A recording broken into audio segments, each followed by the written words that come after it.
हनुमान जी महाराज को 3 तरह की माला समर्पित होती है।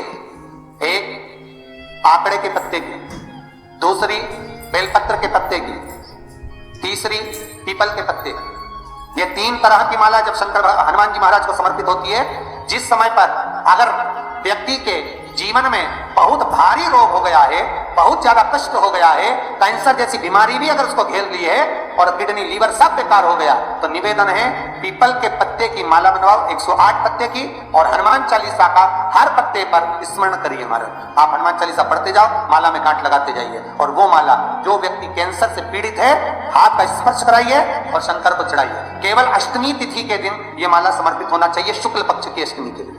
आप 2 या 3 अष्टमी को कर देखिए, अपने आप दवाई लगना प्रारंभ होगी, कैंसर जैसा रोग भी धीरे धीरे समाप्ति पर आए महाराज। पर करना शुक्ल पक्ष की अष्टमी को। महाराज कोई बच्चा एग्जाम में बैठ रहा है, सीए की पढ़ाई कर रहा है, कोई बहुत बड़े एग्जाम में बैठ रहा, पास हो ही नहीं रहा, बहुत हार गया, बेलपत्र की माला चढ़ाई। पर बेलपत्र की जो माला है वो केवल प्रदोष पर चढ़ती है श्री हनुमान जी महाराज। आप बेलपत्र की माला चढ़ाओ, 108 बेलपत्र आप श्री शिवाय नमस्तुभ्यम मंत्र का जाप कर डांट लगाकर भगवान श्री हनुमान जी महाराज के सामने पहुंचकर माला को सीधी रखकर, जो व्यक्ति एग्जाम में बैठ रहा है नौकरी के लिए, अन्य पढ़ाई के लिए, अगर कंपटीशन एग्जाम में भी बैठ रहा है, तो माला को हनुमान जी महाराज, और हनुमान जी कौन से होना चाहिए? पूर्वमुखी। हनुमान दक्षिण मुखी नहीं चाहिए, पूर्व में जिन हनुमान जी का मुख हो वो माला ऐसी समर्पित कर हनुमान चालीसा का पाठ कर 3 बार स्मरण कर माला श्री हनुमान जी को पहना दीजिए। ऐसा कोई एग्जाम नहीं जिसमें से आप निकल ना पाए महाराज, पर करना आपको पड़ेगा। प्रदोष का दिन होना चाहिए, प्रदोष के दिन भगवान, और प्रयास जहां तक हो सके प्रदोष काल में अगर चढ़ाएंगे तो ज्यादा फलदायी रहेगा प्रदोष काल।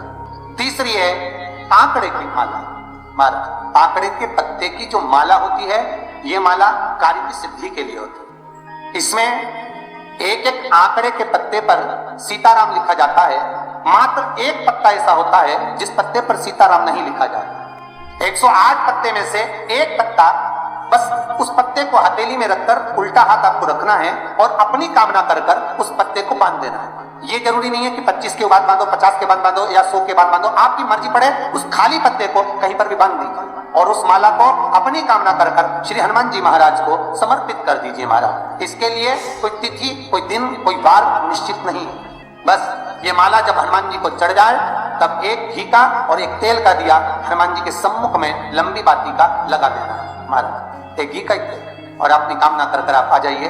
आपकी वो कामना 2.5 महीना या 3 महीना, इससे ज्यादा नहीं जाएगा, वो कामना बाबा पूरी करेगा, क्योंकि शिव और हनुमान ये सब एक ही स्वरूप है। इच्छा दे रहे हैं बच्चे, अगर हार रहे हैं, एग्जाम दे रहे हैं, कंपटीशन एग्जाम में बैठ रहे हैं, परीक्षा दे रहे हैं, बहू भी एग्जाम दे रही है, बेटे भी दे रहे हैं, बार बार इंटरव्यू देने जा रहे हैं, हारना नहीं है। शंकर पर विश्वास रखो, भगवान शिव का स्मरण कर शिव का अनुमोदन कर शंकर का भजन कर शिव नाम का स्मरण कर जाओ तो सही। सरकार की कोई परीक्षा दे रहे हो, कोई एग्जाम में बैठ रहे हो, किसी एग्जाम में बार बार इंटरव्यू दे रहे हो, नहीं निकल रहे हो, चाहे सीए की हो चाहे किसी की भी हो, एक काली मिर्ची शंकर भगवान के शिवलिंग पर चढ़ाई, दूसरी काली मिर्ची को दरवाजे की चौखट पर रख, चौखट जानते हैं, चौखट पे रखकर अपने उल्टे पांव को उस काली मिर्ची पर रखिए और घर से बाहर निकल जाइए एग्जाम के लिए, आप उसमें उत्तीर्ण हो जाएंगे। हार नहीं सकते, विजेता आपको प्राप्त हो। काली मिर्ची को नेत्र बिंदु कहा गया। भगवान विष्णु की विजयता के लिए भगवान विष्णु ने अपना नेत्र शंकर को दिया था, शंकर ने सुदर्शन चक्र दिया। आप काली मिर्ची शिव को समर्पित कर फिर जाएंगे, आपको लाभ। तो लिंग पुराण के अंदर और शिव महापुराण के अंदर वर्णन किया गया कि भगवान शंकर ने नंदी को वचन दिया था, सुनो नंदी। शंकर भगवान से नंदी कहता है हमारा भरण पोषण कैसे हो। शंकर भगवान कहते हैं नंदी, मेरे शिवलिंग पर यदि, कई लोगों को थोड़ा ध्यान दीजिएगा, बहुत कथा पर बहुत ध्यान देना, शिव महापुराण की कथा है, बार बार ऐसी कथा नहीं मिल सकती आपको। सुनोगे आप अपनी जगह पर, बहुत वक्ता है, बहुत प्रेम से बांचते हैं, पर जो कथा रसतत्व से आपको मिल जाए उसको ले लीजिए।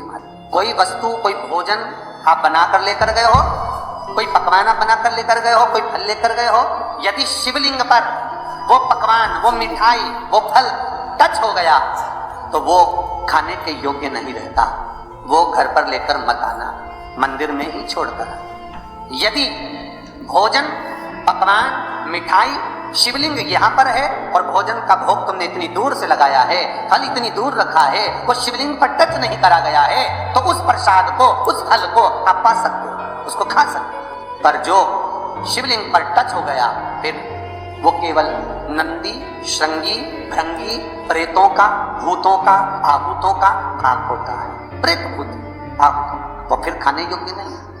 पार्वती जी ने धतूरे को उठाया, बेलपत्र तोड़ी और माँ जगतजननी, जगदम्बा, अम्बा, भवानी, माँ दुर्गा ले गई और ले जाकर भगवान शंकर पर चढ़ाया, जल चढ़ाना प्रारंभ करा। वो फुलेरा दूज का दिन था, जिस दिन राधा जी की महत्ता को दर्शाया। भगवान कृष्ण इतने प्रसन्न हुए कि पूरे ब्रजमंडल को प्रफुल्लित कर दिया, फूल चारों तरफ आनंदित होने लगे। वो फुलेरा दूज थी, जिस दिन भगवान शंकर शिव के मस्तक पर, पिंडी पर, शिवलिंग पर धतूरा पहली बार चढ़ाया गया, वो फुलेरा दूज का दिन था। इसलिए शिव महापुराण की कथा कहती है, जिस दिन कोई मुहूर्त नहीं हो, कोई काम नहीं हो, उस दिन केवल फुलेरा दूज के दिन आप किसी भी दुकान का, व्यापार का, व्यवसाय का, जन्म का, आदि का कोई भी मुहूर्त कर लो, वो कभी ठप नहीं हो सकता, वो बढ़कर ही चलेगा। सारी जिंदगी के कांटे निकल जाते हैं, सारी जिंदगी के कांटे समाप्त हो जाते हैं फुलेरा दूज।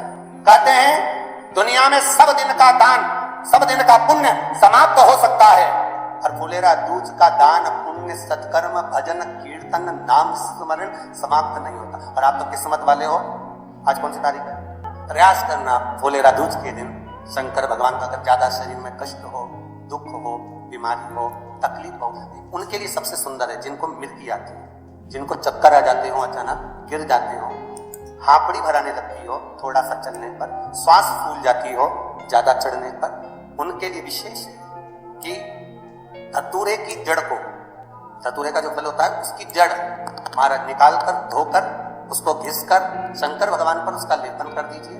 थोड़ी सी जड़ शिव जी पर चढ़ा दीजिए फुलेरा दूज के दिन। उस जड़ को पानी चढ़ाकर वापिस लेकर आ जाइए। जो मिर्गी का मरीज होता है, जिसको दमे की शिकायत होती है, श्वास की होती है, चलने में हापड़ी भरा जाती हो, फुलेरा दूज के दिन दोपहर के समय पर उसको वो जड़ केवल 3 या 4 बार सुगंध में सुंगा दी जाती है, तो मिर्गी की बीमारी समाप्त हो जाती है, और जिसको दमा श्वास फूलता है उसको भी आराम लग जाता है। फुलेरा दूज के दिन उसके लिए नित्य आनंद का सुख देगा।